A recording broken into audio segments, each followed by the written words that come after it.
শুভ সন্ধ্যা বন্ধুরা। আজকে আমি আপনাদের সামনে উপস্থিত হয়েছি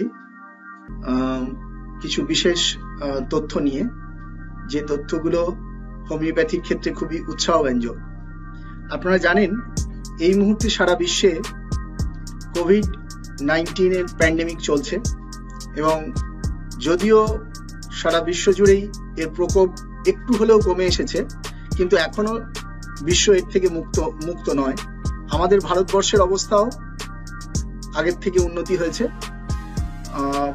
তারাও অনেকটাই এখন ভালোর দিকে।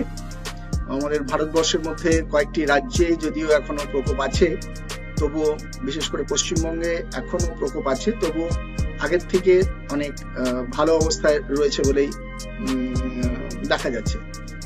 তা এই মুহূর্তে যে ব্যাপারটি আমাদের কাছে হোমিওপ্যাথিক ক্ষেত্রে খুব একটি উজ্জ্বল সাফল্য, যে কোভিড-19 হোমিওপ্যাথিক মেডিসিনকে ব্যবহার করা যাবে কি যাবে না, এ নিয়ে বহুদিন ধরেই বিতর্ক চলছিল, এবং সেই বিতর্কের ক্ষেত্রে অনেকেই এর মধ্যে বক্তব্য রাখছিলেন, বিশেষ করে যারা হোমিওপ্যাথির স্কেপটিক্স এবং ক্রিটিক্স, তারা হোমিওপ্যাথি চিকিৎসার ফলাফল নিয়ে সন্দেহ প্রকাশ করছিলেন। কিন্তু এটা একটু দেরিতে হলেও এটা খুব উৎসাহব্যঞ্জক একটি সাফল্য হোমিওপ্যাথির ক্ষেত্রে। বিশেষ করে সুপ্রিম কোর্ট গত মঙ্গলবার তাদের রায় জানিয়ে দিয়েছেন যে homeopathy practitioners can give medicines two mitigate COVID-19. The Supreme Court on Tuesday ruled that homeopathic medical practitioners can prescribe medicines for prophylaxis, amelioration and mitigation of the COVID-19 patients, and the prescription has to be given only by the institutionally qualified practitioner. খুব পরিষ্কার করে তাদের রায় তারা এটা জানিয়ে দিয়েছেন। সেই অবস্থার পরিপ্রেক্ষিতে আমরা জানি ভারতবর্ষ, আমাদের অনেক হোমিওপ্যাথি, ভারতবর্ষ এবং বিদেশেও অনেক, আমাদের পার্শ্ববর্তী দেশ বাংলাদেশেও অনেক প্র্যাকটিশনার হোমিওপ্যাথি ওষুধ দিয়ে এই কোভিড-19 প্রশমনের চেষ্টা করেছেন। হোমিওপ্যাথি একটি বিশেষ ওষুধকে তারা প্রোফাইল্যাক্সিস হিসেবে ইউজ করেছেন, তা নিয়েও বিতর্ক ছিল। আমি আসবো আমার বক্তব্যের মধ্যে পরবর্তীকালে। তো যাই হোক, এই মুহূর্তে কিন্তু হোমিওপ্যাথিক প্র্যাকটিশনাররা আয়ুষের গাইডলাইন মেনে কোভিড-19 ক্ষেত্রে তাদের সেটা প্রোফাইল্যাক্সিস হিসাবে এবং কোভিড-19 প্রশমন করার ক্ষেত্রে, অর্থাৎ মিটিগেশন শব্দটা ইউজ করা হয়েছে, কোভিড-19 সিমটমসকে প্রশমন করার ক্ষেত্রে তাদের ওষুধ ব্যবহার করতে পারবেন। এই সম্পর্কে কোভিড-19 তার virological perspective, COVID-19 homeopathy scope, homeopathic prophylaxis scope, সেই নিয়ে আমি কিছু আপনাদের সামনে তথ্য তুলে ধরবো। তার স্ট্র্যাটেজি কি হবে সেই নিয়ে আমি একটুখানি আপনাদের সামনে বলার চেষ্টা করব। তো যাই হোক, আপনারা জানেন যে এই ভাইরাসটি সারা বিশ্বে নোভেল করোনা ভাইরাস নামে পরিচিত হয়েছে। কেন নোভেল করোনা ভাইরাস সেটা নিয়েও আমি বলবো, কিন্তু এটা প্রথম ডিটেক্টেড হয়েছিল উহান, চায়না, অর্থাৎ চীন দেশের উহান প্রদেশে, যেটা ছিল এর এপিসেন্টার আউটব্রেকের, এবং প্রথম এর নামকরণ করা হয়েছিল কোভিড-19 ওয়ার্ল্ড হেলথ অর্গানাইজেশনের নাম অনুসারে। কিন্তু বিশ্বে একটি সংস্থা আছে, যে সংস্থাটির নাম হচ্ছে ICTV, এবং এই ICTV যারা এই ভাইরাসের নামকরণে একমাত্র করার অধিকারী, তারা এই ভাইরাসটার নাম দিয়েছেন SARS-CoV-2। অ্যাকচুয়ালি প্রথম ভাইরাসটা, এই যে করোনা ভাইরাস যেটা নিয়ে আমরা বহু চর্চিত এই করোনা ভাইরাস, সেটা 1960 সালের প্রথমের দিকে এই করোনা ভাইরাস প্রথম লক্ষিত হয়েছিল এবং সেটাকে আইসোলেট করা গেছিল। তখন কিন্তু এই ভাইরাসটার মধ্যে এত ফ্যাটালিটি ছিল না, সেটা শুধুমাত্র ফ্লু লাইক ইলনেস তৈরি করতে পারত। কিন্তু পরবর্তীকালে 2002-03 সালে হঠাৎ করে তার একটা জেনেটিক মিউটেশন হয়ে সেটা আরেকটি নতুন ভাইরাস এসে উপস্থিত হয়েছিল। আমরা জানি সেই ভাইরাসটির নাম হচ্ছে severe acute respiratory syndrome virus, যেটা 2002-03 সালে পরিলক্ষিত হয়েছিল। এরপরে 2012 সালে আরো একটি ভাইরাস আবিষ্কৃত হয়েছিল, সেটা হচ্ছে মার্স অর্থাৎ মিডল ইস্ট রেসপিরেটরি সিনড্রোম, সেটাও ভয়ঙ্কর ছিল। এবং সার্সের ক্ষেত্রে দেখা গেছিল প্রায় 29টা দেশ এতে অ্যাফেক্টেড হয়েছিল এবং তার মর্টালিটি এবং মরবিডিটিও খুব হাই ছিল। যাই হোক, আমরা এবার চলে আসি করোনা ভাইরাস অর্থাৎ SARS-CoV-2 এই সম্পর্কে। আমরা জানি এই ভাইরাসটা চীনের উহান প্রদেশ থেকে প্রথম ছড়িয়ে পড়েছিল এবং তার পরবর্তীকালে এই ভাইরাসের জেনেটিক মিউটেশনের ফলে ভাইরাসটি অনেকগুলো তার জেনেরা এবং স্ট্রাকচারাল জিনোমে চেঞ্জ করে অনেকগুলো স্ট্রেন তৈরি হয়েছে এবং সেগুলো সারা পৃথিবীর বুকে প্রায় 200রও বেশি দেশে ছড়িয়ে পড়েছে। এবং ওয়ার্ল্ড হেলথ অর্গানাইজেশন এই ছড়িয়ে পড়ার জন্য এটাকে প্যান্ডেমিক হিসাবে, এপিডেমিক থেকে তার পরের স্তর প্যান্ডেমিক হিসাবে এটাকে ঘোষণা করতে বাধ্য হয়েছেন এবং এটা ইন্টারন্যাশনাল সিভিয়ার হেলথ কনসার্ন বলে এটাকে তারা প্যান্ডেমিক হিসাবে ডিক্লেয়ার করেছেন। আপনারা জানেন যে SARS-CoV-2 it's a novel corona virus বলে চিহ্নিত করা হয়েছে। তার কারণ এটি একটি ভয়ঙ্কর ভাইরাস যেটা মানুষ থেকে মানুষে খুব দ্রুত ছড়িয়ে পড়ে। এটি একটি সিঙ্গল স্ট্র্যান্ড আরএনএ ভাইরাস এবং অনেক বেশি এটা virulent than SARS and MERS. এই ভাইরাসটি এই যে আমি যদি একটু এর টাইম লাইনটা লক্ষ্য করি যে মোটামুটি কবে থেকে ভাইরাসটা ডিটেক্ট করা গেল, এটা ফার্স্ট রেকর্ডেড কেস হয়েছিল উহানে 8ই ডিসেম্বর 2019। 31শে ডিসেম্বর 27টা নিউমোনিয়ার কেস পাওয়া গিয়েছিল যেটার আননোন, তার কজ হিসাবে ওটা ফাইন্ড আউট করা যাচ্ছিল না, সেটা আননোন অরিজিন ছিল। এবং প্রথম এই ভাইরাসটাকে ডিটেক্ট করেছিলেন চীন দেশেরই একজন সায়েন্টিস্ট, তার নাম ছিল জিয়াং লিশি এবং একজন 49 বছর বয়সী করোনা পজিটিভ ছিলেন সেই মহিলা। তার শরীর থেকে এটা প্রথম ডিটেক্ট করেছিলেন এবং যেটা পরবর্তীকালে নেচার পত্রিকায় প্রকাশিত হয়েছিল। এবং করোনা ভাইরাসকে যখন তার অ্যানালিসিস করা হয়েছে তখন দেখা গেছে এই করোনা ভাইরাসের 80% সিমিলারিটি রয়েছে SARS-CoV-2 এর সঙ্গে করোনা ভাইরাসের 80% সিমিলারিটি রয়েছে, 80% প্রায় সাদৃশ্য রয়েছে। যাই হোক, আমি আবার ফিরে আসি টাইম লাইনটা। তারপরে যখন এটা পরবর্তীকালে দেখা গেল যে 9ই জানুয়ারি 2009 প্রথম চীন এটাকে অ্যানাউন্স করলো, আইডেন্টিফাই করলো নভেল করোনা ভাইরাস এবং তার ওই যে নিউমোনিয়া কেসগুলো হয়েছিল, নিউমোনিয়া কেসগুলো পজিটিভ এজেন্ট হিসাবে এটাকে আবিষ্কার করলো। 13ই জানুয়ারি তারা এটাকে পৃথিবীর অন্য দেশে, চীন থেকে একজন ট্রাভেলার গিয়েছিলেন থাইল্যান্ডে, সেখানে ডিটেক্টেড হয়েছিল। 20শে জানুয়ারি হিউম্যান টু হিউম্যান ট্রান্সমিশনের কথা কনফার্ম করা হলো। 23শে জানুয়ারি উহান সিটি লকডাউন হয়ে গেছিল। 29শে জানুয়ারি প্রায় 34টা প্রভিন্সে, চায়নাতে প্রায় 34টা প্রভিন্সে ছড়িয়ে পড়েছিল। 30শে জানুয়ারি হু ডিক্লেয়ার করেছিল এটা ইন্টারন্যাশনাল হেলথ কনসার্ন ডিজিজ হিসাবে তাকে ডিক্লেয়ার করেছিল। 11ই ফেব্রুয়ারি ওই ICTV, এই ইন্টারন্যাশনাল যে আন্তর্জাতিক সংস্থা, এই ভাইরাসটার নাম দিল SARS-CoV-2 এবং যেটাকে হু নাম দিয়েছিল COVID-19। 28শে ফেব্রুয়ারি এটাকে একটা ইন্টারন্যাশনাল গ্লোবাল হেলথ কনসার্ন বলে হাই অ্যালার্ট জারি করা হয়েছিল। তা 20শে অক্টোবর 2020 একটা বিশাল সংখ্যায় case all over the world পাওয়া গেল এবং প্রায় 1 লক্ষেরও ওপরে মানুষের মৃত্যু ডিক্লেয়ার করা হলো। এইটা মোটামুটি তার টাইম লাইন। এবার যদি আমরা এই ভাইরাসের এপিডেমিওলজি লক্ষ্য করি তাহলে দেখব যে এই ভাইরাস SARS-CoV-2 এটা একটা সিভিয়ার রেসপিরেটরি ইলনেস তৈরি করতে পারে এবং বিশাল সংখ্যক, সারা পৃথিবীতে বিশাল সংখ্যক মানুষকে এটা ইনফেক্টেড করতে সক্ষম হয়েছে এবং একটা বিশাল নাম্বারের মানুষকে মেরে ফেলতে সক্ষম হয়েছে। সারা বিশ্বে প্রায় 56 মিলিয়ন মানুষ এতে এফেক্টেড হয়েছে এবং 1.3 মিলিয়ন প্রায় মানুষের মৃত্যু হয়েছে মিডিয়া রিপোর্ট অনুযায়ী। এবং প্রথমের দিকে এর ডেথ রেটটা ছিল 2 to 3% প্রায়, পরবর্তীকালে এখন ডেথ রেট অনেকটাই নেমে এসছে, বিশেষ করে আমাদের ভারতবর্ষে এটা 1.4% মতো নেমে এসছে। আর বিভিন্ন যে রিসার্চ গবেষণা চলছে এই ভাইরাসটার উপরে, তাতে দেখা যাচ্ছে যে লকডাউন পলিসি বলে যে পলিসিটা নেওয়া হয়েছিল, সেই লকডাউন পলিসি কিন্তু অনেকটাই উপকার দিয়েছে, বিশেষ করে China, south Korea, Italy, France এই দেশগুলোতে। এবং সেখানে হিসাব করে দেখা যাচ্ছে প্রায় 530 মিলিয়ন মানুষকে এই ইনফেকশনের হাত থেকে আইদার রক্ষা করা সম্ভব হয়েছে অথবা ইনফেকশনটাকে ডিলে করে দেওয়া সম্ভব হয়েছে। সুতরাং লকডাউন পলিসিটা একটা effective non pharmaceutical intervention against the COVID-19 বলে এটাকে জানানো হয়েছে।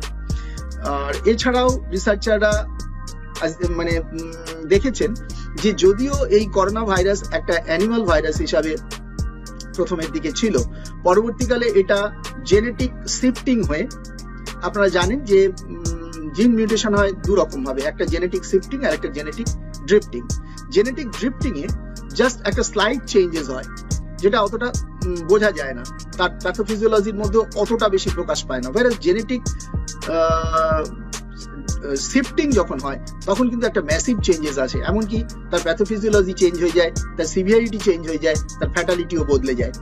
সুতরাং সেক্ষেত্রে এই যে জিন মিউটেশন, যদিও করোনা ভাইরাস একটা অ্যানিমাল ভাইরাস ছিল, বিশেষ করে এটা হিমালয়ান পাম সিভেট এই অ্যানিমালের মধ্যে ছিল, পরবর্তীকালে এটা কিভাবে হিউম্যান বিং এর মধ্যে ঢুকলো এবং জেনেটিক মিউটেশন করে এরকম একটা ভয়ঙ্কর ভাইরাসে পরিণত হলো, সেই পাথওয়েটা কিন্তু এখনো মানে সেই যে রাস্তা দিয়ে এটা হিউম্যানের বডিতে ঢুকলো এবং কিভাবে সেটা প্যাথোলজিটা তৈরি করতে পারলো, প্যাথোফিজিওলজিটা ডেভেলপ করতে পারলো, সিম্পটম ডেভেলপ করতে পারলো, এটা কিন্তু এখনো অধরাই থেকে গেছে। গবেষণা চলছে এটা নিয়ে এবং এই মুহূর্তে প্রায় পৃথিবীর 217টা দেশ এই ভাইরাসে আক্রান্ত হয়ে রয়েছে। আর আমরা দেখেছি যে যদি আমরা ওয়ার্ল্ড সিনারিওটা আমরা একটু আগে বলেছি, ভারতবর্ষেও এই মুহূর্তে আমি বলছি সেপ্টেম্বর 2020-তে প্রায় 97,000 করে কেস হচ্ছিল প্রতিদিন, কিন্তু বর্তমানে ওটা অনেক নেমে এসছে। এখন রিসেন্ট যেটা বলা যেতে পারে প্রায় 21,000-এর মতো পার ডে কেস হচ্ছে। সুতরাং অবস্থার অনেকটাই উন্নতি হয়েছে, রিকভার্ড রোগীর সংখ্যা অনেক বাড়ছে এবং দিনের হিসাবে প্রতিদিনে যত সংখ্যক রোগী আক্রান্ত হচ্ছে তার থেকে প্রতিদিনে বেশি সংখ্যক রোগী সুস্থ হচ্ছে, এটা খুব একটা ভালো দিক। এছাড়াও দেখা যাচ্ছে যে ডেথ রেটটা প্রায় 1.4-1.2 এর মধ্যে ঘোরাঘুরি করছে, অনেকটাই কমে এসছে প্রকোপটা এই মুহূর্তে। আচ্ছা, এরপরে আমরা যেটা আলোচনা আসবো যে কেন SARS-CoV-2 এত ডেঞ্জারাস। আমরা জানি যে এটা ইনিশিয়ালি একটা ফ্লু লাইক ইলনেস দেয়, কিন্তু পরবর্তীকালে অবজার্ভ করা যাচ্ছিল যে সেইখান থেকে কিন্তু এটা SARS-CoV-2 আরো বেশি ইনফেকশনটাকে বাড়িয়ে নিয়ে একটা সিভিয়ার নিউমোনিয়া তৈরি করছিল এবং তার থেকে সিভিয়ার একটা ব্রিদিং ট্রাবল হচ্ছিল, যেটা একটা এক্সট্রা অর্ডিনারি ফিচার্স দেখা যাচ্ছিল নিউ স্ট্রেন অফ করোনা ভাইরাসে। এবং আরো বেশি যে মানে যে খুব গুরুত্বপূর্ণ তথ্য যে এটা 72 থেকে 96 ঘন্টার মধ্যে এটা লাং ফাইব্রোসিস তৈরি করে দিচ্ছিল। আমরা জানি যে একটা সিওপিডি কেসে লাং ফাইব্রোসিস হতে বহু সময় নেয়, বহুদিন ধরে ইনফেকশন হয়ে তারপর এটা গিয়ে এই অবস্থায় দাঁড়ায়। কিন্তু এই ক্ষেত্রে অর্থাৎ করোনা ভাইরাসের যে নিউ স্ট্রেন, এই নভেল করোনা ভাইরাস কোভিড-19 এর ক্ষেত্রে অদ্ভুতভাবে এটা মাত্র 72 থেকে 96 ঘন্টার লাংয়ের ফাইব্রোসিস তৈরি করে দিচ্ছিল এবং যার ফলে একটা সিভিয়ার রেসপিরেটরি ডিস্ট্রেস তৈরি হচ্ছিল। আর একটা জিনিস অদ্ভুত দেখা গেছে কেন এটা ডেঞ্জারাস, যে এটা হিউম্যান টু হিউম্যান ট্রান্সমিশন খুব হাই এবং এটা একটা হাইলি ইনফেকশাস ভাইরাস। এর জেনেটিক ভ্যারিয়েশনের মধ্যে আমরা দেখতে পাচ্ছি যে 11 মানে মিউটেশনের ক্ষেত্রে 11টা টাইপের মিউটেশন অলরেডি ডিটেক্টেড আজ পর্যন্ত। সুতরাং এটা খুব difficult to control this virus by vaccine.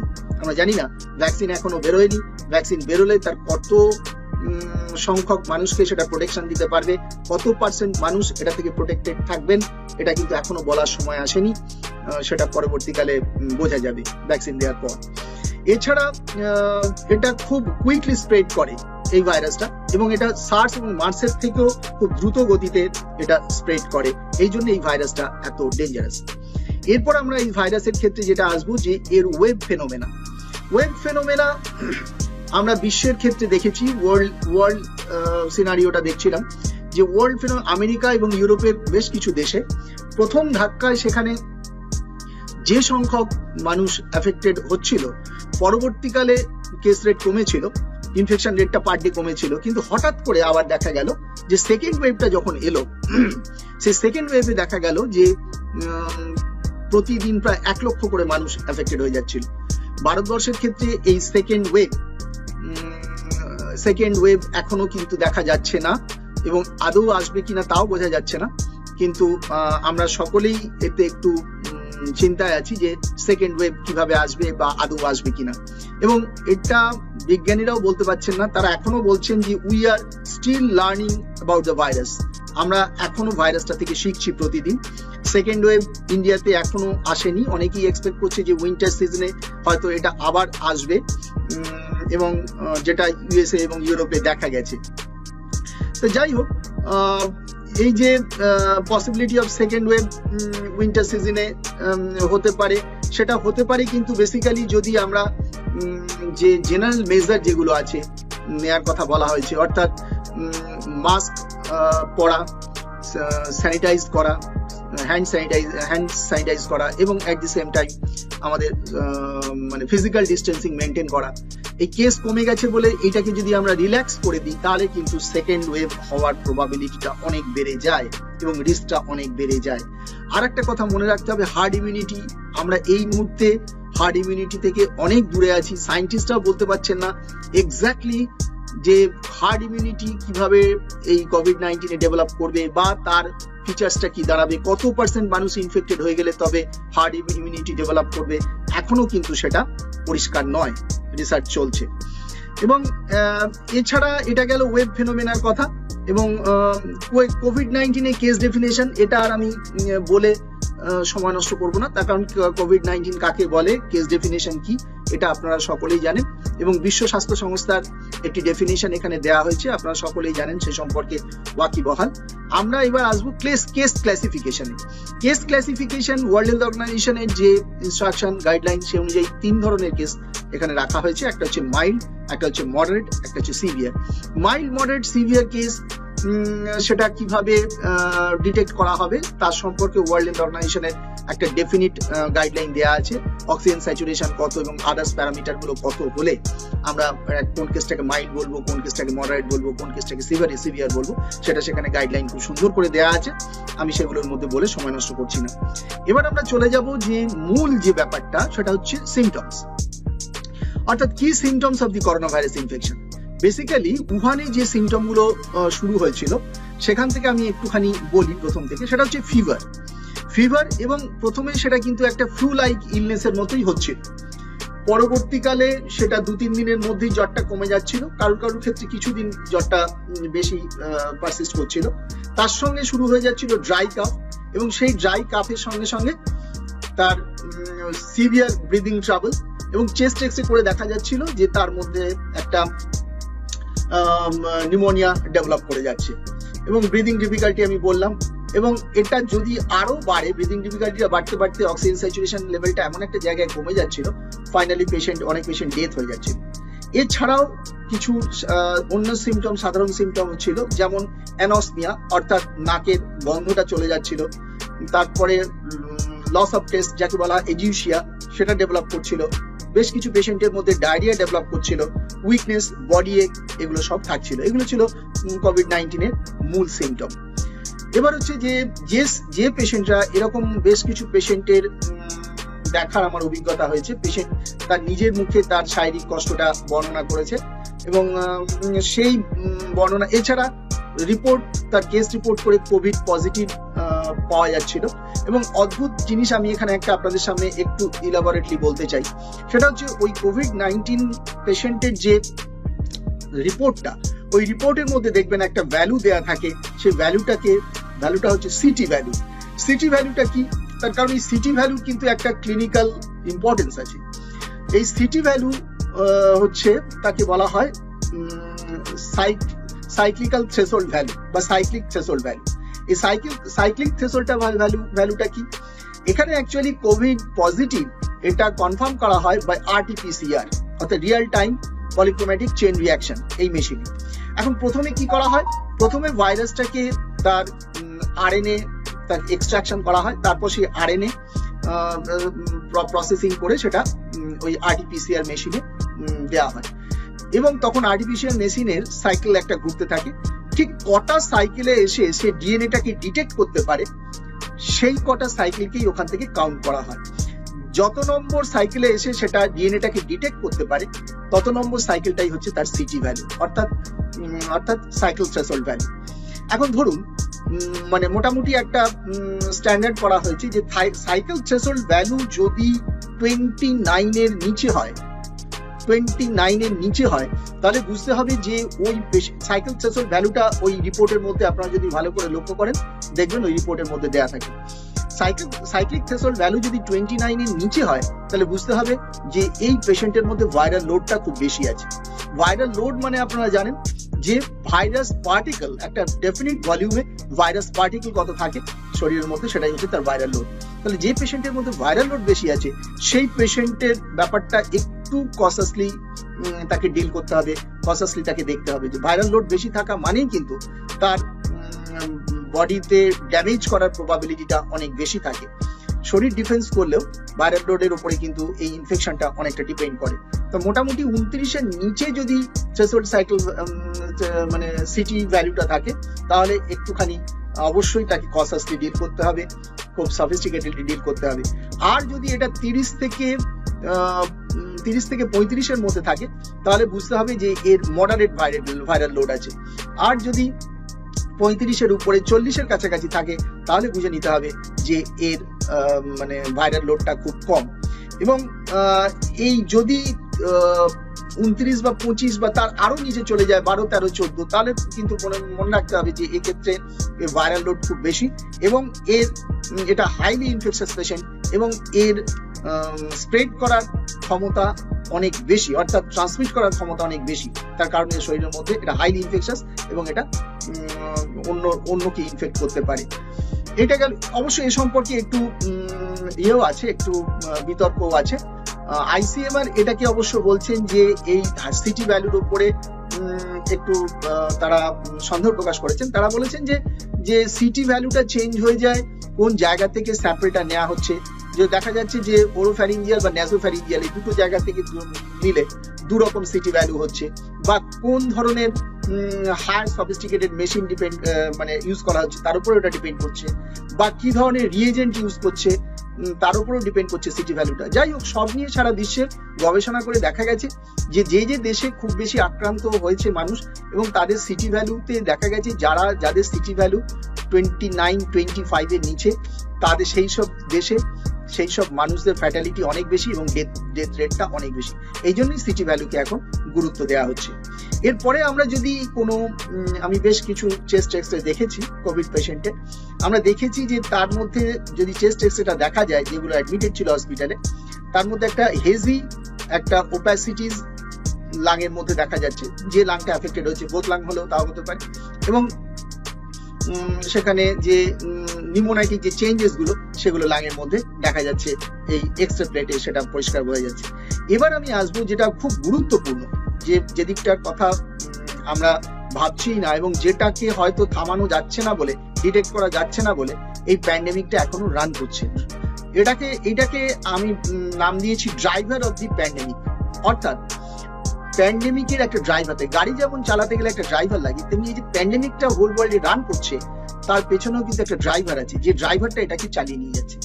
এবং আমরা যদি কেসের ক্যাটেগরি, কোভিড পেশেন্টের ক্যাটেগরিক্যালি আমরা যদি দেখি তাহলে 3 ধরনের কেস আমরা পাচ্ছি। একটা হচ্ছে ছেড়ে দিন, সেটা ফ্র্যাঙ্ক কেস, সেটা নিয়ে কিছু বলার নেই।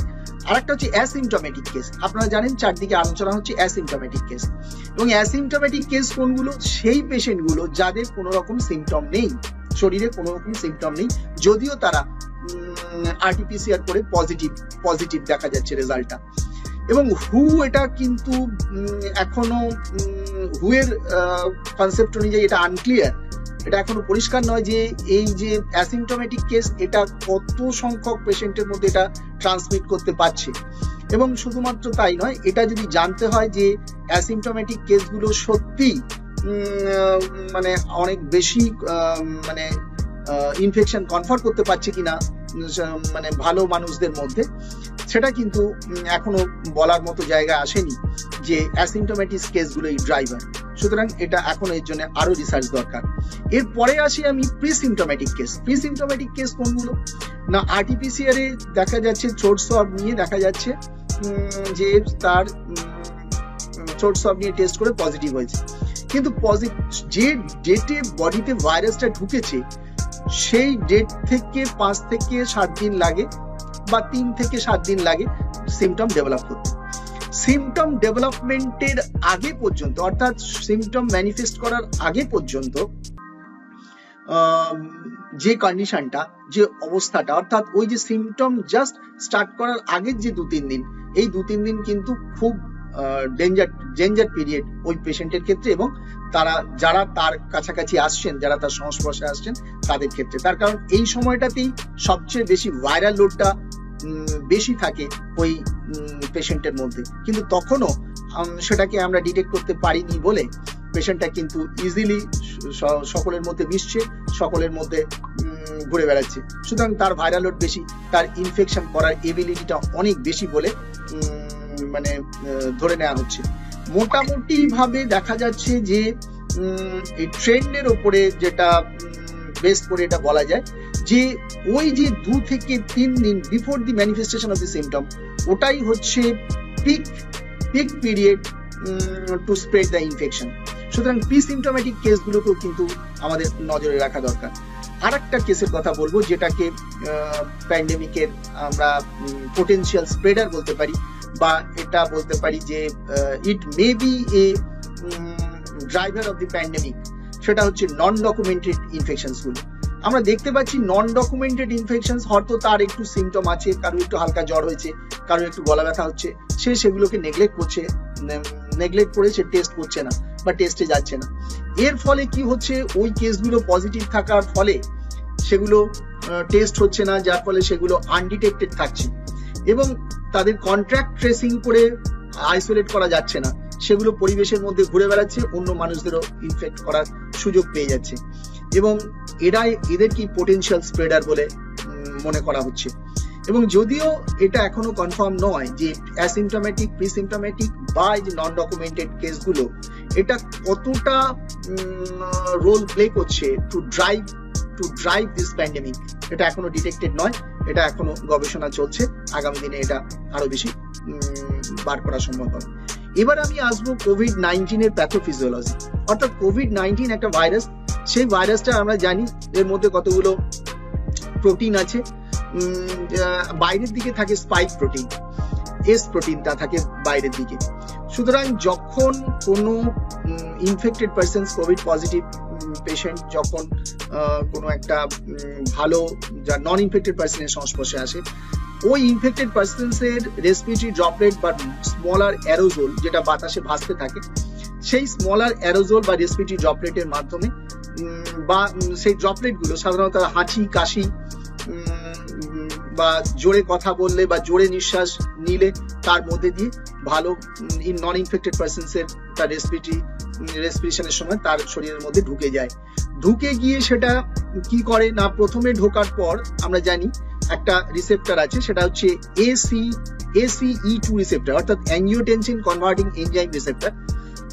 সেই AC2 রিসেপ্টরের রিসেপ্টর গুলো সাধারণত এপিথেলিয়াল সেলস এবং upper respiratory tract, lung, heart, kidney, ব্লাডারে এই রিসেপ্টর গুলো আছে।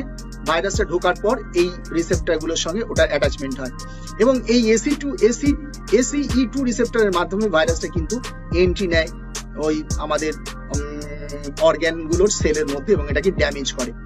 এবং এপিথেলিয়াল যে সেলস গুলো আছে বা অ্যালভিওলার যে ম্যাক্রোফেজেস গুলো আছে বা ডেনড্রাইটিক সেলস আছে, সেটার মধ্যে এটা ঢোকার চেষ্টা করে, কিন্তু এই সেলগুলোই কিন্তু ফার্স্ট লাইন অফ ডিফেন্স, প্রথম, অর্থাৎ এটা ইননেট ইমিউনিটির মাধ্যমে ডিফেন্স করার চেষ্টা করে।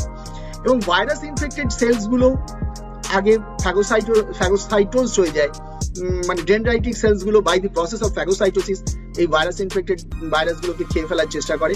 এবং শুধুমাত্র তাই করে না, ওটা যখন ওর মধ্যে ঢুকলো তখন কিন্তু এই সেলগুলোই ডেনড্রাইটিক সেলস গুলো কি করে, অ্যাক্টিভেট করে দেয় CD4 সেলস এবং CD8 টি সেলস কে। এই CD4 সেলস আবার স্টিমুলেট করে দেয় বি সেলস কে to release the virus specific antibody, এবং এই ভাইরাস স্পেসিফিক অ্যান্টিবডি গুলো কিন্তু ভাইরাসকে তখন মেরে ফেলে। এছাড়া CD8 টি সেলস যেগুলো অ্যাক্টিভেটেড হয় সেগুলো ভাইরাসকে কিল করে। কোথায় না, ওই যে ইনফেক্টেড সেলস গুলো ছিল তার মধ্যে, ইনফেক্টেড সেলস গুলোর মধ্যে ভাইরাসকে কিল করে। এবার আমরা চলে যাব সিভিয়ারলি ইনফেক্টেড পেশেন্টস, যেগুলোর মধ্যে এখন এনহ্যান্সড একটা প্রো ইনফ্ল্যামেটরি যে সাইটোকাইন্স গুলো সেগুলো কিন্তু বাড়তে থাকে, যেমন ইন্টারলিউকিন 6, ইন্টারলিউকিন 10, TNF আলফা, যেটা কমব্যাট করে SARS-CoV-2 ভাইরাসকে। অ্যাকচুয়ালি এই সাইটোকাইন স্টর্ম সম্পর্কে আমাদের একটু জেনে রাখা দরকার। যদিও এই স্মল যে প্রোটিনগুলো, এই প্রোটিনগুলো শরীরের ডিফেন্সিভ অ্যাকশনে একটা রোল প্লে করে, কিন্তু যখন অতিরিক্ত পরিমাণে এগুলো শরীরের মধ্যে তৈরি হতে থাকে সেটা একটা আনকন্ট্রোলড ইনফ্ল্যামেটরি ইমিউন রেসপন্স দেয় ওই SARS-CoV-2 ভাইরাসের ইনফেকশনে এগেনস্টে শরীরের মধ্যে, এবং আলটিমেটলি সেটা রিলিজ করে ডিফারেন্ট সাইটোকাইন্স, আমরা বললাম IL-6 এবং IL-10 বা CXCL10, ইনক্রিজ টি হেল্পার সেলস। এগুলো কি করে না, এগুলো হাই টক্সিসিটি করে CD8 সেলস, এবং সেটা আলটিমেটলি প্রডিউস করে apoptosis of the epithelial cells এবং ভাস্কুলার লিকেজ করে দেয়। ফাইনালি ARDS তৈরি হয়, এবং ফাইনালি ডেথ হয়ে যায়। সুতরাং এটাকে বলা হয় cytokine storm, which is very important. এবং মোস্ট অফ দি পেশেন্টস যারা কোমরবিডিটি থাকে, ইমিউনো কম্প্রোমাইজ থাকেন, তাদের মধ্যে যদি এই সাইটোকাইন স্টর্ম দেখা যায় তাহলে কিন্তু কেসটা খুব ফ্যাটাল হয়ে যায়, ফাইনালি ডেথ হয়ে যায়। সুতরাং this is the pathophysiology of the COVID-19. এবার হচ্ছে কোভিড-19 এর যে ডিজিজ সিভিয়ারিটি এবং লিঙ্গারিং সিমটম, দেখা যাচ্ছে যে ইনফেকশন হওয়ার পর ডিজিজ সিভিয়ারিটিটা কিরকম হয়। মোটামুটি 10 to 15% কেসেস সিভিয়ার ডিজিজ হয় এবং 5% ক্রিটিক্যালি ইল হয়। এই যে 10 to 15% কেসেস, এদের অক্সিজেন স্যাচুরেশন লেভেল অনেক কমে যায়, বাকি পার্টটা পুরোপুরি নিজেই সেরে যায়। 10 to 15% কেসেস এটা অক্সিজেন স্যাচুরেশনটা অনেক নেমে যায়, তখন তাদের অক্সিজেন সাপোর্ট দরকার হয়। 5% কেস ক্রিটিক্যালি ইল হয়, তাদের ভেন্টিলেশনের দরকার হয়। এবং দেখা যাচ্ছে যে মোটামুটি রিকভার করতে 2 to 6 উইকস সময় লাগে টোটাল। কিছু সিমটম লিঙ্গার করে এবং আবার রেকার করে কয়েক সপ্তাহের জন্য বা মাসের জন্য। তারপরে এটা ইভেন আমরা মাইল্ড কেসগুলো ফলো করে দেখেছি, সেটার মধ্যেও কিন্তু একই ধরনের ঘটনা ঘটতে থাকে। এবার আমরা চলে আসবো যে পোস্ট কোভিড সিকুয়েলি, অর্থাৎ কোভিড এর ইনফেকশনটা নেগেটিভ হয়ে গেল, ব্লাড টেস্ট করে সেটা নেগেটিভ পাওয়া গেল, কিন্তু তার মধ্যেও কিছু ড্যামেজ করে দিতে পারে ভাইটাল অর্গানে। এই ড্যামেজ গুলো কি, বিশেষ করে তার মূল কাজ করার জায়গাটা হচ্ছে ফুসফুস, লাং, এবং damage of the lung tissue and restrictive lung failure. এবং তার মধ্যে দেখা যাচ্ছে যে লাং টিস্যু ড্যামেজ করে দেওয়ার জন্য, ফুসফুসে বিশেষ একটা ক্ষতি হয়ে যাওয়ার জন্য, ফাইব্রোসিস হয়ে যাওয়ার জন্য, ব্রিদিং ট্রাবলটা তারপরেও কিছুদিন চলতে থাকে, কাশি চলতে থাকে বেশ কিছুদিন। এটা আমাদের অভিজ্ঞতা থেকে আমরা দেখছি কোভিড-19 কেসে ট্রিটমেন্টের ক্ষেত্রে। হার্টের ক্ষেত্রে দেখছি আমরা যে heart damage, muscles of the হার্টকে ড্যামেজ করে এবং সেখান থেকে হার্ট ফেলিওর হয়ে যায়। এরকম অনেকেই দেখা গেছে যে কোভিড-19 ইয়াং চ্যাপ কোভিড-19 এ সাফার করেছে, ভালো হয়ে গেছে, বেড়াতে গেছে, ফিরে এসছে, তার হার্ট অ্যাটাক হয়ে গেছে, এরকম দেখা গেছে। এছাড়াও ব্রেন এবং নার্ভাস সিস্টেমকে ড্যামেজ করে, ফ্যাটিক তৈরি করে, অ্যানোসমিয়া তৈরি করে, অ্যাজিউশিয়া তৈরি করে, থ্রম্বো এম্বলিজম তৈরি হয়, ইভেন্টস দেখা যাচ্ছে লাংয়ের মধ্যে, যেটা বেশ কিছু ইটালিতে বেশ কিছু কোভিড-19 ডেথ পার্সনসদের পোস্টমর্টেম করে তাদের মধ্যে এই ফিচার্স গুলো দেখা গেছে। হার্ট অ্যাটাক হয়েছে, স্ট্রোক হয়েছে। মেন্টাল হেলথটা কিন্তু একটা বিরাট ব্যাপার। Most of the patient after COVID-19 attack আমরা দেখেছি যে ডিপ্রেসড হয়ে পড়ে, খুব অ্যাংজাইটিতে চলে যায়, ডিপ্রেশন চলে যায়, তারপরে মানে একটা স্ট্রেস ডিসঅর্ডার চলে আসে এবং স্লিপ ডিস্টারবেন্স কিন্তু কোভিড পেশেন্টের।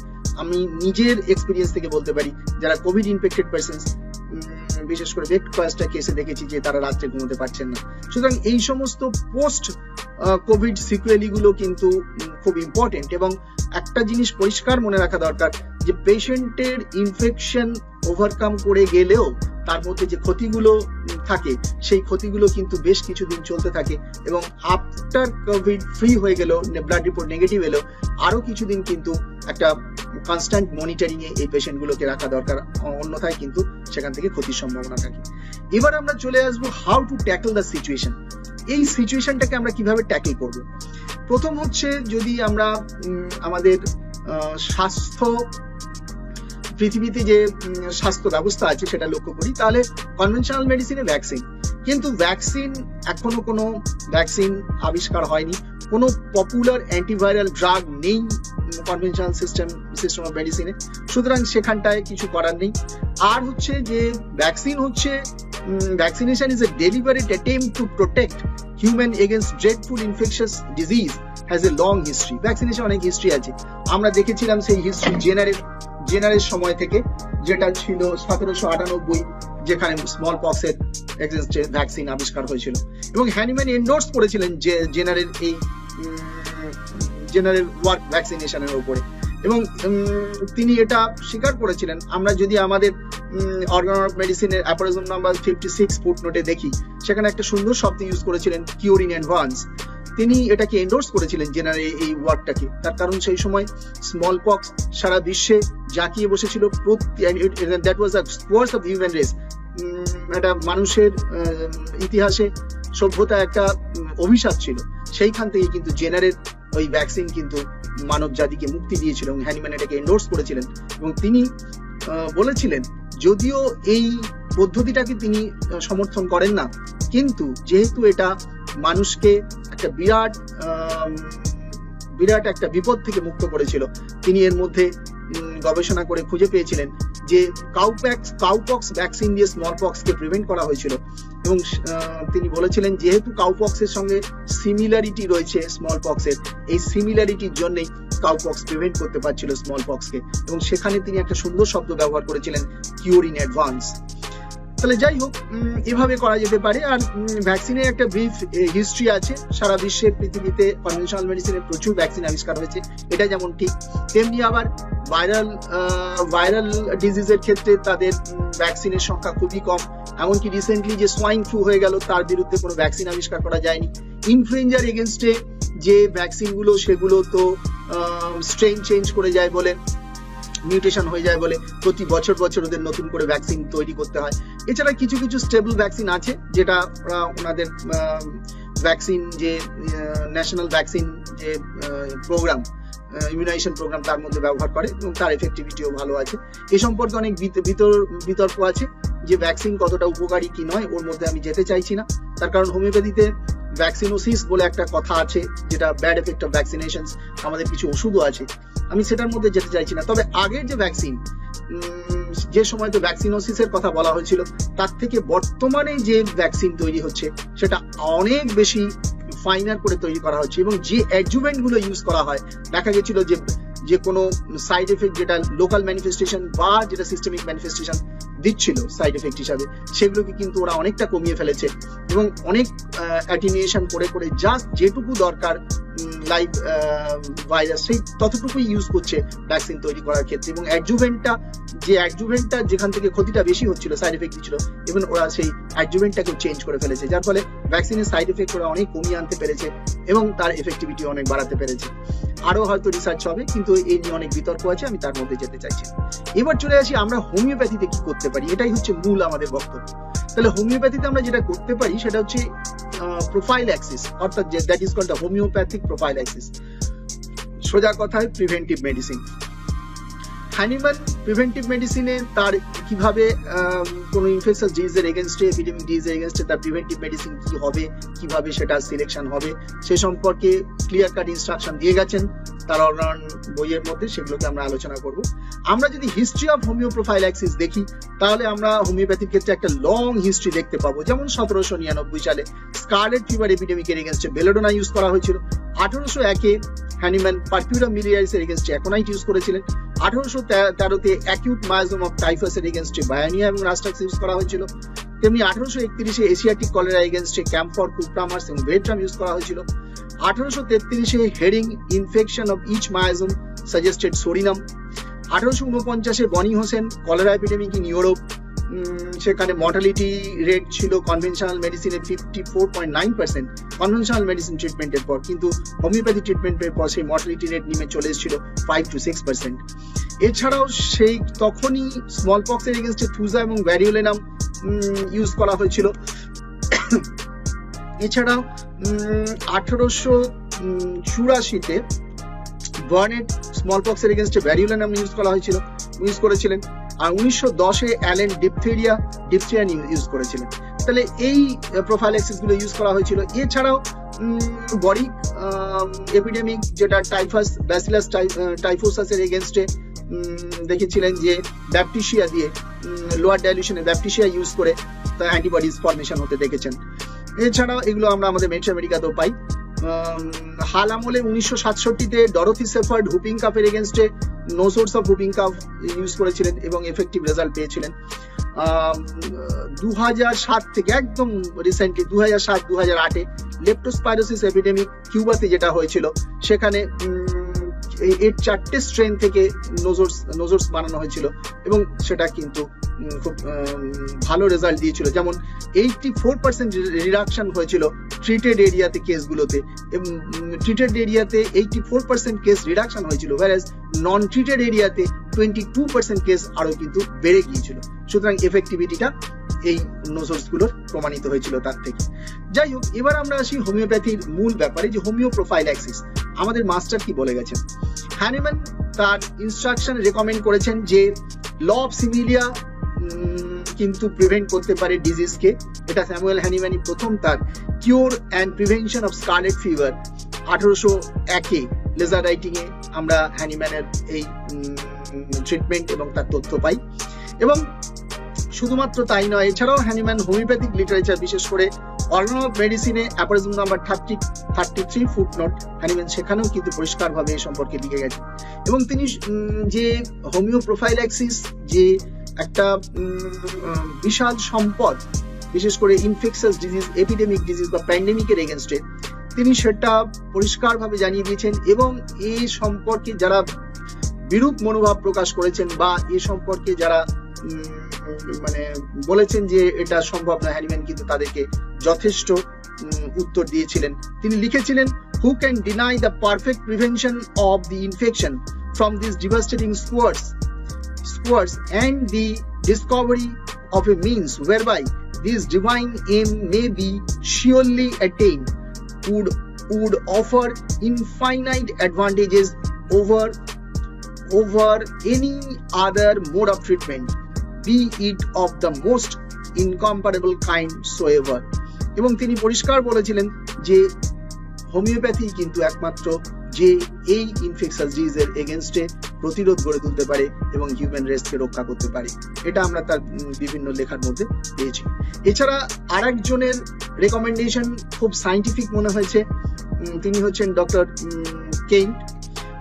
কিন্তু অ্যাকনোলেজ করেছেন value of prevention and the use of remedies that were based on the individual symptoms picture of the patient, which he saw as producing the highest stimulum but effective on the other hand. According to Dr. Kent, তিনি কি বলেছেন, তিনি বলেছেন যে তুমি কোনো একটা যদি এপিডেমিক ফিল্ডে যাও, তুমি half a dozen of remedies K daily indicated হতে দেখবে, কিন্তু half a dozen of মেডিসিনই তো প্রিভেন্টিভ হিসাবে ডিক্লেয়ার হবে না। One of these in a large number of cases, এবং এদের মধ্যে ইন্ডিকেটেড হবে one of these in a large number of cases than any other, অন্যদের থেকে বেশি সংখ্যক কেসকে যে কভার করতে পারবে, সেটাই কিন্তু basically as a preventive use হবে। এবং এই জন্য one remedy seems to be the best suited to the persons, suited to the general nature of the sickness। অর্থাৎ কিভাবে সিলেকশনটা হবে, উনি বলেছেন general nature of the sickness কে যে ওষুধটা কভার করতে পারে এবং যেটা মেজরিটি অফ কেসকে কভার করতে পারে on the basis of general nature of the sickness. General nature of the sickness এর মধ্যে কিন্তু এটা এমনই একটা শব্দ যেটা তার সমস্ত ধরনের সিমটম এবং প্যাথোলজিটাকেও কভার করতে পারে, যার ফলে এর উপরে বেস করে তিনি এই প্রোফাইল্যাক্সিসকে সেট করতে বলেছেন এবং বলেছেন এখানে কিন্তু লেস ডিগ্রি অফ সিমিলিচুড। অর্থাৎ আমরা ক্রনিক কেসে অন্যান্য কেসগুলো যখন কিওর করতে যাই, তখন আমরা টোটালিটি অফ দি সিমটমস নিয়ে মানে আমরা সিমিলিমাম করার চেষ্টা করি, মানে সিমিলার করার চেষ্টা করি, যেখান থেকে আমরা সিমিলিমামে পৌঁছই, সেখানে কিন্তু হায়ার ডিগ্রি অফ সিমিলিটিউড লাগে। কিন্তু কেন্টের বক্তব্য এই প্রোফাইল্যাকটিকের সিলেকশনের ক্ষেত্রে কিন্তু লেস ডিগ্রি অফ সিমিলিটিউড হলেই ওষুধটা কাজ করতে পারে এবং কাজ করতে সক্ষম। সুতরাং এটা a remedy will not have to so similar to prevent disease as to cure it, and these remedies in daily use will enable you to prevent a large number of people from becoming sick. সুতরাং এটা খুবই scientific, এটা খুবই একটা উদার দৃষ্টিভঙ্গি নিয়ে দেখা হয়েছে এবং হোমিওপ্যাথিক যে প্রিন্সিপলস আছে এই প্রিন্সিপলসকে জিওপার্ডাইজ না করেই এটা সম্ভব হয়েছে। আমাদের অনেক আমাদের লার্নেড হোমিওপ্যাথদের মধ্যে এ সম্পর্কে অনেক সময় তাদের মধ্যে একটা প্রশ্ন ওঠে যে এইভাবে সিলেকশন করলে বোধহয় আমরা যে হোমিও প্রোফাইল্যাক্সিস গুলোর কথা বলছি, সিলেকশন করলে বোধহয় হোমিওপ্যাথিক সিস্টেম জিওপার্ডাইজড হচ্ছে। অ্যাকচুয়ালি আমরা যদি আমাদের লিটারেচার গুলোকে ভালো করে স্টাডি করি, সেখানে এই উত্তর আছে যে না, এইভাবে সিলেকশনও কিন্তু সঠিক সিলেকশন, এটা হোমিওপ্যাথিক সিস্টেমকে জিওপার্ডাইজ করছে না। আমি আসবো পরে যখন আমি এ সম্পর্কে আরো আলোকপাত করব।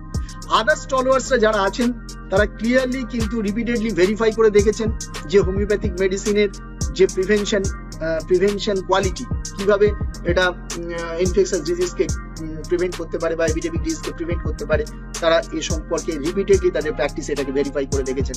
কেন, Boenninghausen, Tyler, Burnett, Blackie, Boger and others, তারা কোনো রকম হেজিটেট না করেই নোজোর্স কিন্তু ইউজ করেছেন প্রিভেনশন করার জন্য এপিডেমিক ডিজিজ গুলোকে। এছাড়াও হেরিং 1830 সালে সাজেস্ট করেছেন that preventive of many disease might be found in their own morbid process. তাদের ওন মরবিড প্রসেসের মধ্যেই কিন্তু এই প্রিভেন্টিভ রেমেডিগুলো লুকিয়ে আছে। এটা কিন্তু 1830 সালে হেরিং পরিষ্কার করে তার লেখার মধ্যে বলেছে। এখন হচ্ছে ভ্যাকসিন অর্থাৎ immunisation and homoeo prophylaxis. Immunisation মানে আমি বলছি হোমিওপ্যাথিক ইমিউনাইজেশনের কথা বলছি। এটা হয়তো যারা খুব অর্থোডক্স তারা এই কথাটাকে কিভাবে নেবেন জানি না। আমি কিন্তু বেসিক্যালি মিন করতে চাইছি যে হোমিও প্রোফাইল্যাক্সিস গুলো আমাদের কিভাবে কাজ করে সেটা যদি আমরা দেখি, এটা কিন্তু এইচপি মডেলে কাজ করে, এইচপি মডেল বলছি, এটা কিন্তু প্রুভিং মডেলে কাজ করে। এইচপি মানে হচ্ছে হোমিও প্রোফাইল্যাক্সিস। তাহলে হোমিও প্রোফাইল্যাক্সিস গুলো কিন্তু আমাদের প্রুভিং মডেলে কাজ করে। আমরা যেমন মেডিসিন প্রুভিং এর সময় হেলদি হিউম্যান বিং এর মধ্যে ওষুধ দিয়ে তার মধ্যে একটা আর্টিফিশিয়াল ডিজিজ কন্ডিশন তৈরি করি যেগুলো সিমটম আকারে বেরিয়ে আসে, ঠিক হোমিওপ্যাথি যে প্রোফাইল্যাক্সিস গুলো আছে এটা এইভাবে কাজ করে। প্রোফাইল্যাক্সিস এর টাইপ বলতে গিয়ে আমরা 3 ধরনের জিনিস দেখতে পাই। একটা হচ্ছে যে হ্যানিম্যানিয়ান ইনস্ট্রাকশন অনুযায়ী অর্গাননের 100 থেকে 103 অ্যাপারিজমে যে find out suitable homoeopathically adapted preventive remedy, যেটাকে জেনাস এপিডেমিকাস বলা হচ্ছে।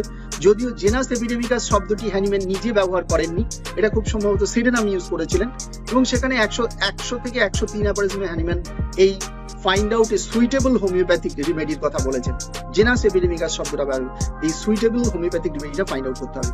এছাড়া তিনি আরেকটা অপশন রেখেছেন যেটা অ্যাপারিজম নাম্বার 240 to 242, যেখানে কনস্টিটিউশনাল ট্রিটমেন্টের কথা বলছেন এপিডেমিক ইন্টারমিটেন্ট ফিভারে। এখন আর একটা প্রশ্ন ওঠে যে যাদের কনস্টিটিউশনাল ট্রিটমেন্ট চলছে তাদের ক্ষেত্রে কি এই প্রোফাইল্যাক্সিস দরকার হবে? হোমিওপ্যাথিক পয়েন্ট অফ ভিউ থেকে পরিষ্কার বলে দেওয়া যায় যে তাদের ক্ষেত্রে এই প্রোফাইল্যাক্সিস ইউজ করার দরকার হবে না। তার কারণ তাদের ক্ষেত্রে একটা কনস্টিটিউশনাল রেমেডি চলছে। এই কনস্টিটিউশনাল ট্রিটমেন্ট চললে সেটা কিন্তু ইন জেনারেল যে কোনো ইনফেকশন ডিজিজকে প্রিভেন্ট করে দেবে, সুতরাং সেখানে অন্য কোনো ওষুধের দরকার হয় না। এছাড়া আর একটা খুব বড় টুলস আছে আমাদের ইনফেকশন ডিজিজের এগেইনস্টে, সেটা হচ্ছে নোসোর্স। এই নোসোর্স গুলো আমরা পরবর্তীকালে, এখন এগুলো কিভাবে কাজ করে এ সম্পর্কে যদিও এক্ষুনি এই মুহূর্তে ফাইনাল কথা বলে অর্থাৎ শেষ কথা বলে দেওয়ার সময় আসেনি, কিন্তু বেশ কিছু রিসার্চের মধ্যে বিদেশে এবং স্বদেশে বেশ কিছু রিসার্চের মধ্যে দিয়ে দেখা গেছে যে এই যে হোমিওপ্যাথি ওষুধগুলো ব্যবহার করা হচ্ছে, এই ওষুধগুলো কিন্তু শরীরে গিয়ে একটা ইমিউনো মডুলেশন করছে। এই ইমিউনো মডুলেশনের জন্য অর্থাৎ আমাদের যে ইমিউন সিস্টেম, সেই সিস্টেমকে এটা বুস্ট করছে, ইমিউন বুস্টার হিসাবে কাজ করছে। বুস্টার শব্দটা বলার থেকে ইমিউন মডুলেশন শব্দটা বলা ভালো, অনেক বেশি সাইন্টিফিক এবং অনেক বেশি সেটা হোমিওপ্যাথিক প্রিন্সিপলস এর সঙ্গে ম্যাচ করে। সুতরাং ইমিউনো মডুলেটরি এফেক্ট কিন্তু হোমিওপ্যাথিক ড্রাগগুলো রয়েছে। আমরা দেখেছি ভাইরাল ডিজিজের ক্ষেত্রে হোমিওপ্যাথি দারুণভাবে কাজ করে বিভিন্ন প্র্যাকটিশনাররা, এবং আমরা আমাদের দৈনন্দিন প্র্যাকটিসে অভিজ্ঞতায় আমরা দেখেছি যে ভাইরাল ডিজিজের ক্ষেত্রে সত্যি হোমিওপ্যাথির খুব একটা বড় স্কোপ রয়েছে এবং এইটা সম্ভব হচ্ছে খুব সম্ভবত এই ইমিউনো মডুলেটরি এফেক্টের জন্য। আমরা আমাদের গবেষণাতেও দেখেছি এবং পৃথিবীর অন্য দেশেও এ সম্পর্কে কিছু গবেষণা হয়েছে, যদিও এখনো সব গবেষণাগুলোকে মেটা অ্যানালিসিস করে একটা জায়গায় দাঁড় করানো সম্ভব হয়নি। দ্য ডেজ উইল কাম, যখন এটা হয়ে যাবে আরো বেশি যখন গবেষণা হবে তখন এর থেকে বেরিয়ে আসবে যে হোমিওপ্যাথিক মেডিসিনের ইমিউনোমডুলেটরি এফেক্টটা কি আছে, কাজ চলছে। নেক্সট আমরা চলে যাব যে একটা ইনফেকশাস ডিজিজ বলুন বা এপিডেমিক ডিজিজ বলুন বা প্যান্ডেমিক, তাকে যদি কন্ট্রোল করতে হয় তখন তার সেখানে একটা স্ট্র্যাটেজি নিতে হয়। এই স্ট্র্যাটেজিটা হ্যানিম্যান তার cure and prevention of the scarlet fever এই লেজার রাইটিং এ এই চ্যাপ্টারের মধ্যে সুন্দর করে বলে গেছেন। স্ট্র্যাটেজি যদি ফিট না করা যায় তাহলে কিন্তু ফেল করে যাওয়ার চান্স বেশি, এবং এই জন্য হ্যানিম্যানের পরিষ্কার ইনস্ট্রাকশন, সেই ফিজিশিয়ানকেই আমি রেকমেন্ড করব ফিল্ডে গিয়ে কাজ করার ক্ষেত্রে, বিশেষ করে এপিডেমিক্সের ক্ষেত্রে, যিনি মোস্ট অ্যাকিউরেট অবজারভার। অর্থাৎ পরিষ্কার বুঝে নিতে হবে যে ফিজিশিয়ানের এপিডেমিককে রিড করার মতো ক্যাপাবিলিটি আছে ফিল্ডে দাঁড়িয়ে, তিনি কেবলমাত্র উপযুক্ত কোনো ইনফেকশাস ডিজিজ, স্পেশালি এই এপিডেমিক ডিজিজ কন্ট্রোলের ক্ষেত্রে। সুতরাং মোস্ট অ্যাকিউরেট অবজারভার খুব হওয়া দরকার। হ্যানিম্যান এই যে স্ট্র্যাটেজি কি হবে সেটা পরিষ্কার তার স্কারলেট ফিভারের মধ্যে দেখিয়ে গেছেন।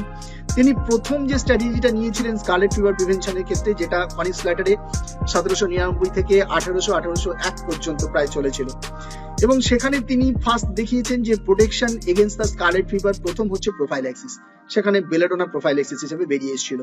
পরবর্তীকালে suppression of the scarlet fever in its commencement, অর্থাৎ শুরুতেই একেবারে শুরু হওয়ার সঙ্গে সঙ্গে বিগনিং, সেখানেও কিন্তু বেলাডোনাই বেরিয়ে এসেছিল সিমটম ওয়াইজ। তারপরে দেখা গেল তিনি পরিষ্কার ইনস্ট্রাকশন দিচ্ছেন যখন কেসটা এস্টাবলিশড হয়ে যাবে, অর্থাৎ belladonna in advance stage of scarlet fever, advance stage of scarlet ফিভারের ক্ষেত্রে ডোন্ট ইউজ বেলাডোনা। তার কারণ হচ্ছে সেক্ষেত্রে কিন্তু অ্যাডভান্স ডিজিজের ক্ষেত্রে যদি বেলাডোনা ইউজ করা হয় তাহলে ক্ষতি হতে পারে পেশেন্টের, এবং সেখানে তিনি ইনস্ট্রাকশন দিচ্ছেন স্ট্র্যাটেজিতে, তিনি বলছেন use a new and powerful agent to suppress and extinguish the advance disease, একটা নতুন পাওয়ারফুল এজেন্ট ফাইন্ড আউট করতে বলছেন। এছাড়া যেগুলো এস্টাবলিশড কেস, যেগুলো একটু মরবিড কেস বা ফ্যাটাল কেস হয়ে গেছে, সেখানেও তিনি দুটো ভাগে ভাগ করেছিলেন।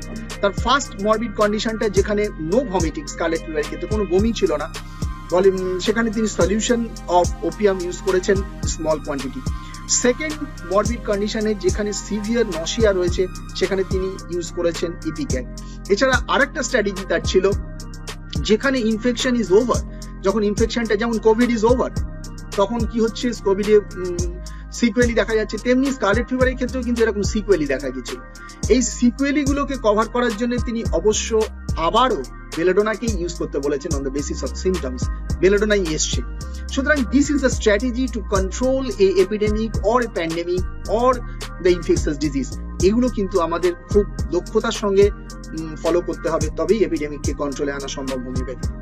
আর একটা আমি আপনাদের সামনে উপস্থাপনা করব, সেটা হচ্ছে এশিয়াটিক কলেরা। এশিয়াটিক কলেরাকেও কিন্তু হোমিওপ্যাথি খুব দক্ষতার সঙ্গে হোমিওপ্যাথি প্রিভেন্ট করতে পেরেছিল, এবং at first during prevalence of the epidemic recommend করা হয়েছিল dose of cuprum 30 once a week. Later পরবর্তীকালে অ্যাডভাইস করা হয়েছিল ভিয়েট্রাম এবং cuprum alternately week about for same purpose. এটা ছিল এশিয়াটিক কলেরা এগেইনস্ট স্ট্র্যাটেজি। এবার এই যে স্ট্র্যাটেজি সম্পর্কে তিনি সুন্দর করে বলে গেছেন অ্যাপারিজম নাম্বার 73 ফুটনোট 2 এবং অ্যাপারিজম নাম্বার 102, এবং কিছু কিছু কেসের ক্ষেত্রে যেখানে ইন্টারমিডিয়েন্ট এপিডেমিকের কথা বলা হয়েছে, যেখানে একটা মায়াজমেটিক একটা ব্লকেজ থাকার জন্য, যেখানে ইন্টারমিডিয়েন্ট এপিডেমিক ফিভারটা যেখানে যাচ্ছে না, অর্থাৎ ওয়েল প্রুভড মেডিসিন ব্যবহার করার পরেও, general class of proved remedies as a prophylaxis ব্যবহার করার পরেও জ্বরটা পুরো ছেড়ে যাচ্ছে না, কিছু কিছু ক্ষেত্রে এটা দেখা যায়।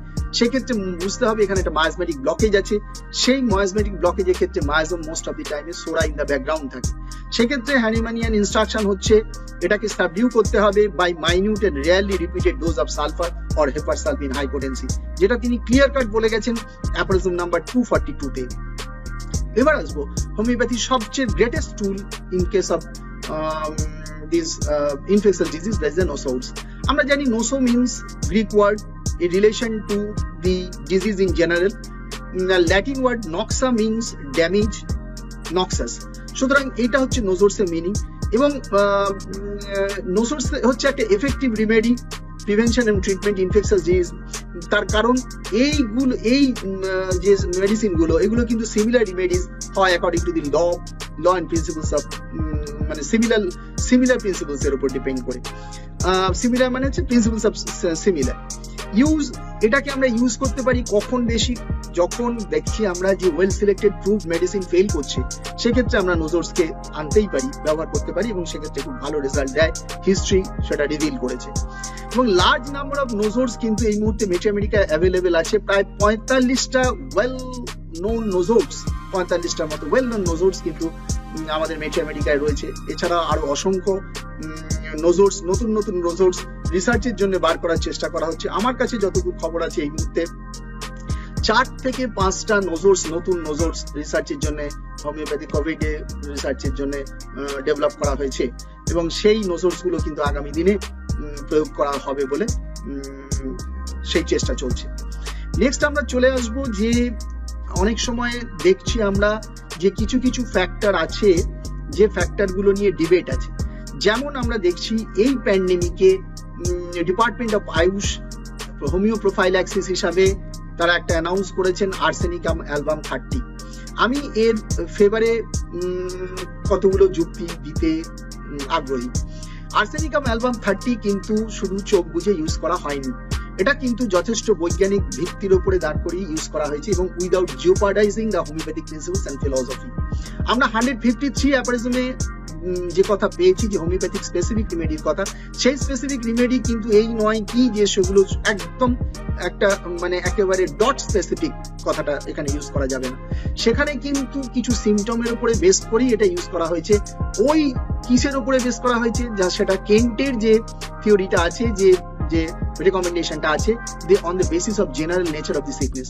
উহানে প্রথমে চায়নার উহানে যে সিমটম গুলো ডেভেলপ করেছিল এবং নেচার পত্রিকায় যেগুলো বেরিয়েছিল সিমটম গুলো, তার উপরে বেস করে কিন্তু আর্সেনিক অ্যালব 30কেই রেকমেন্ড করা হয়েছিল। এছাড়াও দেখা গেছিল বেশ কিছু ইনফ্লুয়েঞ্জা লাইক ইলনেসের ক্ষেত্রে আর্সেনিকের বেশ কিছু স্টাডি হয়েছিল, রিসার্চ হয়েছিল, সেটাও হেল্প করেছিল এই আর্সেনিক ইনফ্লুয়েঞ্জা লাইক ইলনেসে কিন্তু আর্সেনিক 30 ইউজ করার ক্ষেত্রে। এবার হচ্ছে যে আর্সেনিক 30টা আয়ুষের রিকমেন্ডেশন অনুযায়ী প্রতিদিন 3 দিন, মাসে 3 দিন সকালে খালি পেটে 1 ডোজ করে পরপর 3 দিন ইউজ করতে হবে এবং সেটাকে রিপিট করতে হবে যতদিন ওই এলাকায় এপিডেমিক প্রিভেল করবে এবং অবশ্যই সেটা করতে হবে একজন কোয়ালিফাইড হোমিওপ্যাথের ইনস্ট্রাকশন অনুযায়ী। নিজেরা খেয়ে ফেললে হবে না, তাতে বিপদ হতে পারে। অর্থাৎ আবার বলি, রিপিটেড, যে 3 দিন পরপর 3 দিন সকালে খালি পেটে আর্সেনিক 30, গ্লোবিউলসে হলে গ্লোবিউলসে 4টে করে, বড়দের ক্ষেত্রে 4টে করে গ্লোবিউলস, 30 নম্বর গ্লোবিউলস ইউজ করা যেতে পারে। আর এই মোটামুটি।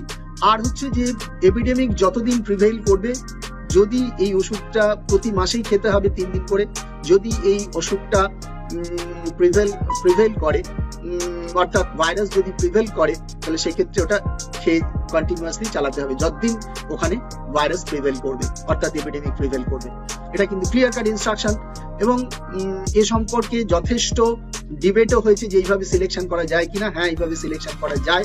আমরা যদি আমাদের যে লিটারেচার গুলো আছে সেই লিটারেচার গুলোকে ভালো করে স্টাডি করি, আমরা দেখবো জেনেরিক সিমিলারিটির কথা, আমরা দেখবো স্পেসিফিক সিমিলারিটির কথা। রিচার্ড হিউজেসের বইয়ের মধ্যে জেনেরিক সিমিলারিটি, স্পেসিফিক সিমিলারিটি, এইগুলো যদি পড়ি তাহলে আমরা বুঝতে পারবো যে এটা ক্লিয়ার কাট ইনস্ট্রাকশন দেয়াই আছে সেখানে, যে এইভাবে আমরা ইউজ করতে পারি। এবার হচ্ছে যে অনেকেই বলছেন যে এই আর্সেনিক অ্যালব 30 খাওয়ার পরেও বহু লোকের কোভিড হয়ে যাচ্ছে, তাহলে তো arsenic as a prophylaxis fail করছে। আমি বলবো যে লিটারেচার যদি আমরা স্টাডি করি, বিশেষ করে এই বইটা the lectures on the theory and practice of homoeopathy by Dudgeon, এই বইটা যদি ফলো করি, তাহলে এই লিটারেচারের মধ্যে পরিষ্কার করে বলা আছে কেন একটা well selected homeopathic prophylaxis fail করে। তার মূল 3টে কারণ। একটা হচ্ছে যদি ওষুধটার মানে if the dose of the medicine extravagantly large, অর্থাৎ দোকান থেকে কিনেছে without instruction of the practitioner, qualified practitioner, রোজই খেয়ে যাচ্ছে ওটা, সে হলে তাহলে এক্সট্রাভ্যাগেন্টলি লার্জ মেডিসিন হয়ে গেল, সেক্ষেত্রে ফেল করতে পারে। সেকেন্ড হচ্ছে যে অ্যাডমিনিস্ট্রেশন বা অ্যাডমিনিস্টার্ড অ্যাট ইমপ্রপার ইন্টারভ্যালে যদি খান তাহলেও কিন্তু ফেল করতে পারে। থার্ড হচ্ছে কম্পাউন্ডেড উইথ আদার ড্রাগস, অর্থাৎ আপনি আর্সেনিকও খাচ্ছেন তার সঙ্গে ক্যাম্ফরও খাচ্ছেন, এটাও কিন্তু প্রোফাইল অ্যাক্সেস ফেল করতে পারে। আমি আমার পার্সোনাল এক্সপিরিয়েন্সে বলি, প্রায় কম করে 100 লোককে আমি আর্সেনিক অ্যালব দিয়েছিলাম। আমার কাছে একটাও খবর নেই বলবো না, দু একটা কেস হয়েছে, কিন্তু সেটাও হয়েছে এই improper applications of medicine profile অ্যাক্সেসের জন্য। Otherwise majority of the case, majority কেন বলবো, আমার ক্ষেত্রে আমি প্রায় 90% এর ক্ষেত্রে আমি দেখেছি যে আর্সেনিক অ্যালব খেয়ে তাদের কিছু অসুবিধা হয়নি। যেগুলো হয়েছে তারা প্রথম 2-1 মাস খেয়েছেন, পরবর্তীকালে ইরেগুলার করে দিয়েছেন বা খাননি, হঠাৎ করে মনে পড়েছে খেয়েছেন, এরকম একটা ইমপ্রপার অ্যাপ্লিকেশন হয়েছে বলে ফেল করেছে। এছাড়া কোনো ক্ষেত্রে এক্সট্রাভ্যাগেন্টলি লার্জ হয়ে গেছে। এবং এই এক্সপিরিয়েন্স আমাদের যারা কোভিডের মিটিগেশন বা কোভিডকে প্রোফাইল অ্যাক্সেসের ক্ষেত্রে যারা দায়িত্ব নিয়ে কাজ করেছেন তারা তাদের এক্সপিরিয়েন্সে এটা দেখতে পেয়েছেন। সুতরাং প্রোফাইল অ্যাক্সেস ফেল করেছে এটা বলা যাবে না, বরঞ্চ সারা ভারতবর্ষে যে গবেষণা চলছে আপাতত যে খবর তাতে প্রায় 80% এফেক্টিভিটি রয়েছে আর্সেনিকে। সুতরাং এই বিতর্কটা খুব শীঘ্রই এই বিতর্কের অবসান হবে যে আর্সেনিক অ্যালব এইভাবে সিলেকশন করে arsenic alb as a prophylaxis কোভিডে কাজ করলো কি করলো। এরপরে আমি আর একটা বইয়ের কথা এখানে খুব উল্লেখ করব, যিনি হোমিওপ্যাথিক প্রোফাইল অ্যাক্সেসের ক্ষেত্রে একটা যুগান্তকারী কাজ করেছেন। তিনি হচ্ছেন স্যার ডক্টর আইজ্যাক গোল্ডেন। উনি তার যে practical handbook of homoeopathic immunisation এই বইয়ের মধ্যে সুন্দর করে হোমিওপ্যাথিক প্রোফাইল অ্যাক্সেস কি হতে পারে তার একটা আইডিয়া দিয়েছেন। সেখানে উনি জেনাস এপিডেমিকাসের কথা বলতে গিয়ে বলেছেন যে হোমিওপ্যাথিক প্রিভেনশন প্রোফাইল অ্যাক্সেসের ক্ষেত্রে কিন্তু জেনাস এপিডেমিকাসই কিন্তু শেষ কথা নয়। এছাড়াও কিন্তু অনেক সুইটেবল রিমেডি আছে, অনেক রিমেডি আছে। বিশেষ করে তিনি নোজোডস ইউজের কথা বলেছেন, যেটা খুব ভালো কাজ করতে পারে on the basis of principles of similar, এটার উপরে বেস করে। এছাড়া এরপরে আমরা আসবো যে কোভিডের যে ট্রিটমেন্ট, সেক্ষেত্রে ডিপার্টমেন্ট অফ আয়ুষ একটা গাইডলাইন বার করেছেন কিছুদিন আগেই COVID-19 এর ক্ষেত্রে। সেখানে homeopathic approach, that is the preventive aspect in case of epidemic or pandemic, first approach to follow the preventive measure। তাহলে প্রিভেন্টিভ মেজার প্রথমে ফলো করতে হবে, অর্থাৎ জেনারেল মেজার গুলো যেগুলো আছে, মাস্ক পরা, সোশ্যাল ডিস্টেন্সিং মেনটেন করা, স্যানিটাইজিং করা, এভরিথিং এগুলো মেনটেন করতে হবে, জেনারেল মেজার গুলো মেনটেন করতে হবে। এবং পিপলকে, মানুষদেরকে আরো বেশি মানুষকে অ্যাওয়ারনেস প্রোগ্রামের মধ্যে নিয়ে যেতে হবে যে জেনারেল মেজার গুলো যাতে তারা ঠিকঠাক ভাবে নেয়। এবং সেই ইন্টারভেনশন গুলো কিন্তু তাদেরকে ইমিউনিটি এনহ্যান্স করাবে, যেটা আয়ুষের ইমিউনিটি এনহ্যান্সিং যে সাবস্টেন্স গুলোর কথা বলা হয়েছে। এছাড়াও জেনাস এপিডেমিকাসের কথা বলা হয়েছে, এবং তাদেরকে তারা এটা সাজেস্ট করতে পারে COVID-19 যারা COVID-19 প্যান্ডেমিকের সময় সাধারণ মানুষকে, যেটা অ্যাডভাইজারিতে মিনিস্ট্রি অফ আয়ুষের অ্যাডভাইজারিতে যেটা বলা হয়েছে।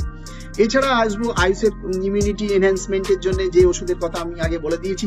Second approach to provide homoeopathic symptomatic mitigation to affected persons, অর্থাৎ কোভিডের যে সিমটম গুলো হচ্ছে তাকে মিটিগেট করা যেতে পারে।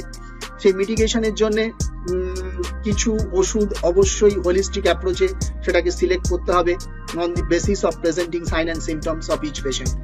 তারপরে আমরা চলে আসবো যে medicines given here are suggested based on the use of studies in past of the disease of the similar presentation like COVID-19, সেই পার্সপেক্টিভেও কিন্তু মেডিসিন সিলেকশন হয়েছে। এবং অ্যাডজুভেন্ট থেরাপি হিসাবে হোমিওপ্যাথিক মেডিসিন গুলো ইউজ করা যায়, সেটা হচ্ছে যে হসপিটালে পেশেন্ট ভর্তি আছে সেই হসপিটালের পারমিশন নিয়ে, হেলথ অথরিটিজের কম্পিটেন্ট হেলথ অথরিটির পারমিশন নিয়ে অ্যাডজুভেন্ট থেরাপি হিসাবে এটাকে হোমিওপ্যাথিকে ইউজ করা যেতে পারে। এবং হোমিওপ্যাথিক প্র্যাকটিশনাররা অবশ্যই কোভিড পেশেন্ট ডিল করার সময় অবশ্যই তারা পিপি মেজারটা নেবেন ফর দেয়ার সেলফ প্রোটেকশন। এছাড়া দ্য রিমেডি ওষুধগুলো যেগুলো ব্যবহার হবে সেটা according to the different stage of the disease. সেটা যদি মাইল্ড কেস হয়, মাইল্ড কেসের ক্ষেত্রে তারা কিছু, আমি ওষুধগুলোর নাম করছি না, মাইল্ড কেসের ক্ষেত্রে তারা কিছু ওষুধ সাজেস্ট করেছেন, সিভিয়ার কেসের ক্ষেত্রে ওষুধ সাজেস্ট করেছেন। এবং কোন কেসগুলো সিভিয়ার হবে সেখানে আমি একটা শুধুমাত্র তথ্য দেব, যেখানে রেসপিরেটরি ফ্রিকোয়েন্সিটা 30 পার মিনিটের বেশি হয়ে যাচ্ছে, এবং ব্লাড অক্সিজেন স্যাচুরেশন যেখানে 93 নিচে নেমে যাচ্ছে বা 93 বা 93 নিচে নেমে যাচ্ছে, সেখানে হোমিওপ্যাথি মেডিসিন কিন্তু সিলেক্টেড হবে according to the symptom similarity of the patient. এছাড়া সাজেস্টেড মেডিসিন যেগুলো অ্যাডজুভেন্ট থেরাপি হিসাবে ইউজ হবে, সেটা ওই অথরিটিজ এর কাছ থেকে পারমিশন নিয়ে এবং willingness of the patient and guardian, তারা যদি রাজি থাকেন তবেই সেটা দেওয়া যাবে। এবং প্রেসক্রিপশন কিন্তু একমাত্র প্রেসক্রিপশন ইস্যু করতে পারবে তারা হচ্ছে তাদের অবশ্যই ইনস্টিটিউশনালি কোয়ালিফাইড প্র্যাকটিশনার হতে হবে। সেক্ষেত্রে তারা কিছু মেডিসিন সিলেক্ট করেছেন, যেগুলো তারা মেডিসিনের নাম বলেছেন, সেগুলোর মধ্যে আমি যাচ্ছি না। এবার আসবো পোস্টোলজি অর্থাৎ তার ডোজ এবং পোটেন্সি কি হবে।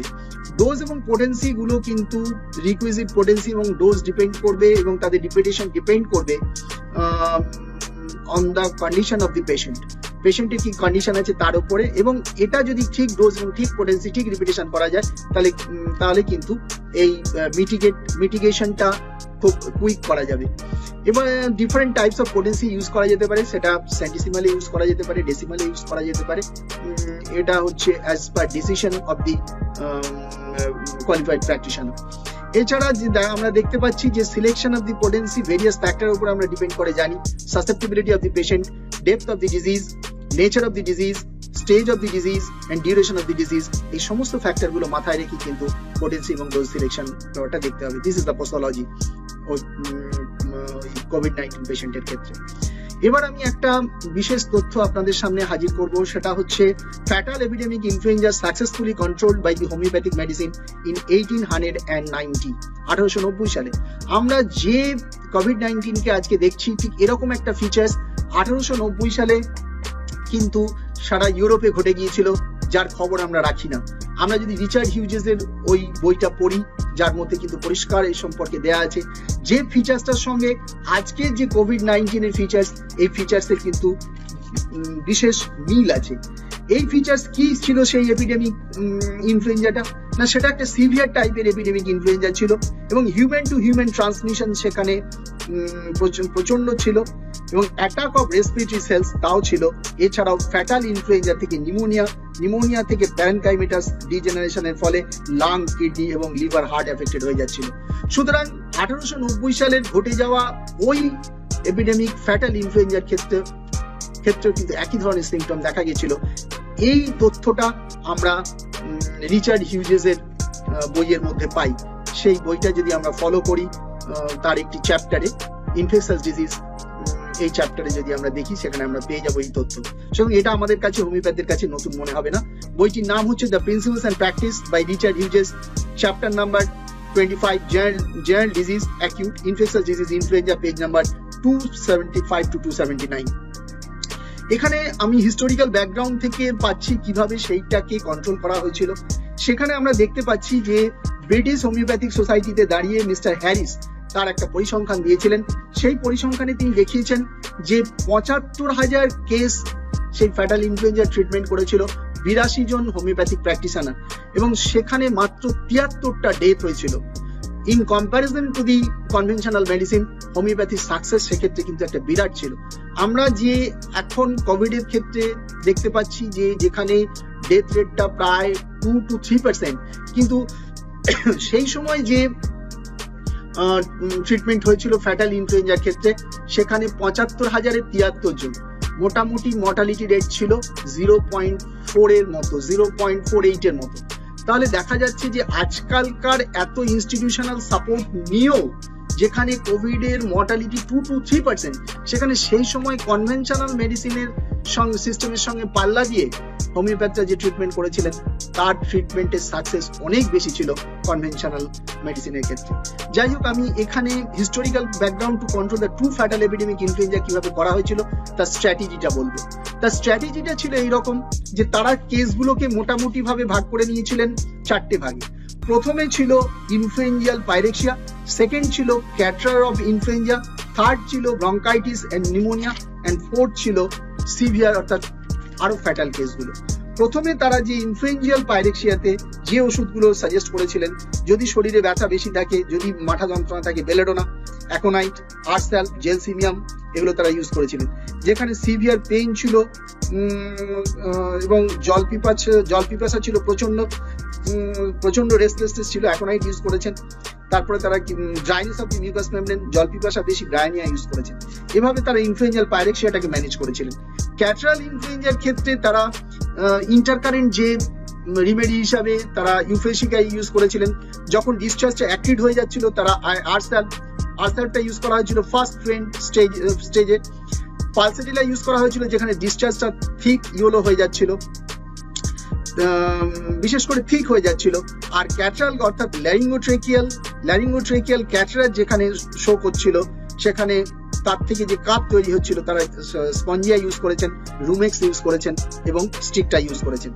থার্ড কেসে তারা যেখানে ব্রঙ্কাইটিস এবং নিউমোনিয়া, যেটা আজকে কোভিডেও হচ্ছে, এটা মোর সিরিয়াস ম্যাটার এখানে, এবং বেশ তারা দেখেছিলেন অবজার্ভ করে ওল্ড এবং ব্রোকেন ডাউন কনস্টিটিউশন, যেটাকে আমরা আজকে কোমরবিডিটি বলছি, তখনও কিন্তু এই একই ধরনের সিচুয়েশন তৈরি হয়েছিল। সেখানে একটা অ্যাকিউট এবং মোস্ট মেনাসিং সিচুয়েশন তৈরি হয়েছিল, এবং সেক্ষেত্রে যেটা লাইফ থ্রেটনিং হচ্ছিল সেখানে তারা ফসফরাস এবং sub acute inflammation of pulmonary tissue, যেখানে তারা ফসফরাস ইউজ করেছিলেন। এবং আরো বেশি কেসটা যখন খারাপ হয়েছিল, যখন একেবারেই খুব ভার্জ অফ ডেথ, সেখানে অ্যান্টিমটার ইউজ করা হয়েছিল, যেখানে chest is full of moist sound এবং অপারেশন অ্যান্ড ডিস্ট্রেস, সেখানে তারা অ্যান্টিমটার ইউজ করেছিলেন। এবং লাস্টলি ফোর্থ স্টেজে তারা ইউজ করেছিলেন যেখানে সিচুয়েশনটা খুব গ্রেভ হয়ে গিয়েছিল, অর্থাৎ যেখানে প্যারেনকাইমিটাস ডিজেনারেশনস অফ দি ভাইটাল অর্গান, বিশেষ করে লিভার, কিডনি, হার্ট, যেখানে ফ্যাটাল কন্ডিশন হয়ে গিয়েছিল, সেখানে তারা ফসফরাস ইউজ করেছিলেন। এই ছিল মোটামুটি সেই সময়কার ট্রিটমেন্টের, ওই ফ্যাটাল ইনফ্লুয়েঞ্জাকে ট্রিটমেন্টের সাকসেসফুল স্ট্র্যাটেজি, এবং তার দ্বারা তারা খুব ভালোভাবে এই কন্ডিশনটাকে কন্ট্রোল করতে পেরেছেন। সর্বশেষে আমি যেটা বলে শেষ করব সেটা হচ্ছে যে হিস্ট্রি রিভিল করে, অর্থাৎ আমাদের যে ওই হোমিওপ্যাথি ইনফেকশাস ডিজিজ বা এপিডেমিক ডিজিজ প্রিভেন্টের ক্ষেত্রে হোমিওপ্যাথির যে ঐতিহ্য চিকিৎসা, সেটা কিন্তু প্রমাণ করে যে হোমিওপ্যাথি খুবই এফেক্টিভ এই ইনফেকশাস ডিজিজ ট্রিটমেন্টের ক্ষেত্রে। এবং এক্ষেত্রে সেটা হোমিওপ্যাথিক প্রিন্সিপালস ফলো করে ওষুধ দিলেই সেটা সম্ভব। তবে হোমিওপ্যাথিক প্রিন্সিপালস এবং হোমিওপ্যাথিক ফিলোসফি বলতে কিন্তু শুধু অর্গাননের বাইরেও হোমিওপ্যাথি আরো যারা স্টলওয়ার্ড আছেন তাদের মতামত এখানে আমাদের গ্রহণ করতে হবে। বিশেষ করে আমরা রিচার্ড হিউজেসের মধ্যে যেগুলো ইনস্ট্রাকশন পাই, আইজাক গোল্ডেনের যে ইনস্ট্রাকশন পাই, এবং অন্যান্য আরো যারা যে সমস্ত তথ্য পাই, ডাজেনের বইয়ে যে সমস্ত তথ্য পাই, সেগুলোও কিন্তু খুব এফেক্টিভ এবং যথেষ্ট সাইন্টিফিক, সেগুলোকেও আমাদের গ্রহণ করা দরকার two control this pandemic situations. এছাড়া আর একটা কথা বলবো যেটা খুব প্রয়োজনীয়, সেটা হচ্ছে যে cordial support is essential for competent health authority to use this system in this pandemic. আমাদের যে বাধা আসছিল সুপ্রিম কোর্টের নির্দেশে, আশা করি সে বাধা কেটে যাবে। Homeopathic medicine effective for the viral disease like that of the other যে সমস্ত ক্রনিক ডিজিজ ট্রিটমেন্ট আমরা করি, ঠিক তার মতোই কিন্তু ভাইরাল ডিজিজের ক্ষেত্রে হোমিওপ্যাথি খুব এফেক্টিভ হবে। সবচেয়ে যেটা বলে শেষ করব, আমি আমাদের ডাক্তারদের এই জায়গাটাতে অনুরোধ করব ভাবতে, সেটা হচ্ছে লং টার্ম প্রোফাইল্যাক্সিসের কথা। লং টার্ম প্রোফাইল্যাক্সিস যদি না দেয়া যায়, তাহলে কিন্তু আমরা জনমানুষে হোমিওপ্যাথির গ্রহণযোগ্যতা এই ধরনের ফ্যাটাল এপিডেমিক, এই ধরনের প্যান্ডেমিকের ক্ষেত্রে তৈরি করতে পারবো না। অর্থাৎ আমি যেটা বলতে চাই, আমাদের যে ইনফেকশাস ডিজিজ এপিডেমিক ডিজিজ ট্রিটমেন্টের ক্ষেত্রে এপিডেমিক অনলি যে মডেল, এই এপিডেমিক অনলি মডেল মানে আমি বলতে চাইছি যে আমাদের যে হোমিওপ্রোফাইল্যাক্সিস আমরা সেট করি কখন, জেনাস এপিডেমিকাস যখন এপিডেমিক স্টার্ট করে। সুতরাং সেই সময়ের জন্য শুধু বসে থাকলে হবে না, আমাদেরকে লং টার্ম প্রোফাইল্যাক্সিসের কথা ভাবতে হবে, অবশ্যই without jeopardising the homeopathic principles and philosophy. ধন্যবাদ সকলকে, নমস্কার জানিয়ে আমি আমার বক্তব্য শেষ করছি।